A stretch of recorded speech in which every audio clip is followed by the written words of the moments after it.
Praise the lord. సర్వయుగములలో సజీవుడైన యేసుక్రీస్తు నామములో మీ అందరికీ పునరుత్థానపు బలము, ప్రభావము, శుభము యుగయుగములు కలుగునుగాక. ఈ దినపు యేసయ్య జీవపు మాట. సమూయేలు రాసిన 2వ గ్రంథం 7వ అధ్యాయం 29వ వాక్య భాగం. నా కుటుంబము నిత్యము నీ సన్నిధిని ఉండునట్లుగా దానిని ఆశీర్వదించుము. సకల ఆశీర్వాదములకు కారణభూతుడైన యేసయ్య సన్నిధిలో నిలిచి ఆయనను ఆత్మతో సత్యముతో ఆరాధించుచు ఆయన కార్యములను వివరించుచు ఆత్మీయ యాత్రలో ఆత్మానందముతో నడిపించబడుచున్న నా దేవుని ప్రియులారా, ప్రతి ఆత్మీయుడు కోరుకొనవలసిన ఒక అందమైన కోరిక నా కుటుంబము నిత్యము ఆయన సన్నిధిలో ఉండాలని. దావీదు మహారాజై ఉండి ఎంతటి చక్కటి కోరికను అడుగుచున్నాడు. సింహాసనమును గురించి కానీ, రాజ్యాన్ని గురించి కానీ, అధికారాన్ని గురించి కానీ, ఘనత, ఐశ్వర్యం ఇలా ఏది కోరుకోక అడగక వీటన్నిటికంటే విలువైనది, ఘనమైనది, గొప్పది, అత్యున్నతమైనది దేవుని సన్నిధి అని గ్రహించిన వాడై ఆయన సన్నిధిలో ఉండాలని తన కుటుంబం ఆశించాడు. ఒక్కసారి ఆలోచించు ఆత్మీయుడా, నీవెప్పుడైనా ఏ రోజైనా ఇలాంటి కోరిక నీ కుటుంబాన్ని గురించి కోరితివా, ఆశించితివా, ప్రార్థించితివా? ఆలోచించు. ఇప్పుడైనా ఈ సమయమందైనా ఆయన పాదాల దగ్గర కృతజ్ఞత గలవాడవై విన్నపించుము. నిశ్చయముగా నా యేసు స్వామి ఆయన సన్నిధిలో నీ కుటుంబమును స్థిరపరచును. ఎందుకు భక్తుడు నా కుటుంబం ఆయన సన్నిధిలో ఉండాలనుకున్నాడు? ఒక రకంగా చెప్పాలి అంటే కుటుంబం అంతా ఆయన సన్నిధిలో ఉండుట కంటే మిక్కుటమైన ఆశీర్వాదం మరొకటి లేదు అని చెప్పుటలో సందేహమేమీ లేదు. ఎందుకు అలా కోరాడో తెలుసా?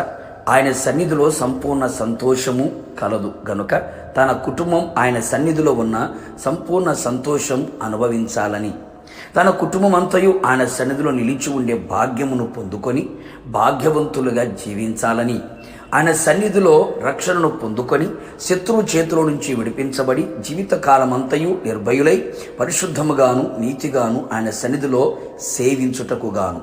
ఎంత గొప్ప ఆలోచన ఉన్నది! తన కుటుంబం ఆయన సన్నిధిలో నిలిచి ఏది అడిగినా అది ఆయన వలన పొందుకొనెదరు అని గ్రహించెను. దేవుని కోపము అడ్డుకొని ఆయన తన కుటుంబం ఎడల జాలి, కరుణ, దయ, కృప, కటాక్షము గలవాడై ఉండు విధముగా ఆయన సన్నిధిని తన కుటుంబమును ఉండాలని ఆశించెను. ఎలాంటి సమస్యలు, శోధనలు, కష్టాలు, కన్నీళ్లు, ఇరుకులు, ఇబ్బందులు, పలు విధములైన ప్రతికూలతలు పర్వతము వలె నీ ఎదుట నిలిచి ఉన్నా ఆయన సన్నిధిలో మైనము వలె కరిగిపోవును గనుక తన కుటుంబం ఆయన సన్నిధిలో యథార్థవంతులై జీవించాలని కోరుకొనెను.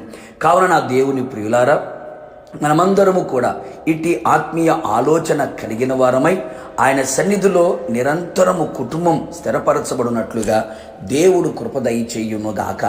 మీ కుటుంబములన్నీ దేవుని సన్నిధిలో ఉండి ఆశీర్వదించబడుదురుగాక. ప్రార్థన.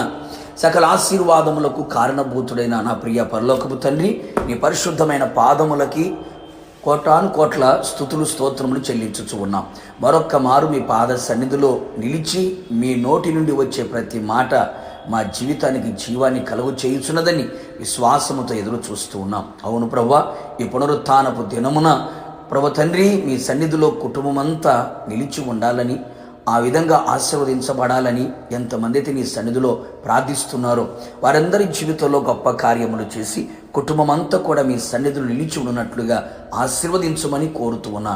నిశ్చయముగా ఇట్టి కార్యములు మీరు చేసినందుకై నిండు మనసుతో కృతజ్ఞతలు తెలియపరుస్తూ యేసు నామములో అడిగి పొందుకున్నాము తండ్రి, ఆమేన్. నిశ్చయముగా మీరును మీ కుటుంబ సభ్యులందరూ ఆయన సన్నిధిలో స్థిరపడి ఉందురుగాక. God bless you.